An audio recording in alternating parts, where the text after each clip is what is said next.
అందరికీ డార్లింగ్, ఇందా మన అనిల్ చెప్పినా ఎవరు చెప్పినా, ప్రభాస్ రాజా సాబ్ కానీ, అన్నయ్య అంటూ ఆప్యాయంగా పిలిచే నా తమ్ముడు రవితేజ సినిమా కానీ, అలాగే మా ఇంట్లో సరదాగా తిరుగుతూ చిన్నప్పటి నుంచి పెరిగినటువంటి శర్వానంద్, నారే నారే నడుమ మురారి కానీ, నాకు గురువుగా నన్ను భావిస్తూ నా శిష్యుడిగా ఉన్న నవీన్ పోలిశెట్టి, వీళ్ళందరి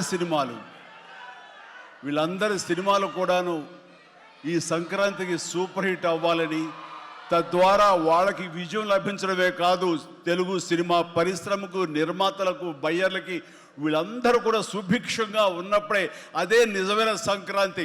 ఆ సంక్రాంతి కావాలనే కోరుకుంటున్నాం, జరుగుతుందని ఆశాభావన వ్యక్తం చేస్తారు. అది మీరు ఇచ్చి తీరుతారన్నటువంటి ప్రగాఢ నమ్మకం అయితే నాకు ఉన్నది. ఈ 2026 సంక్రాంతి తెలుగు పరిశ్రమ మర్చిపోకూడదు. అలాంటి సంక్రాంతి మీరు మాకు ఇవ్వాలి. ఎందుకంటే ఇక్కడ ప్రతి cinema comedy genre, family genre తోటి, ఎంటర్టైన్మెంట్ జోనర్ తోటి పర్ఫెక్ట్ సంక్రాంతికి వచ్చే సినిమాలు ఇవన్నీ, సంక్రాంతి నచ్చే సినిమాలు ఇవన్నీ. కాబట్టి ఈ సంక్రాంతి అన్ని సినిమాలు బాగా ఆడతాయి అనుకుంటున్నాను. ఆడేలా చేసే బాధ్యత మీది.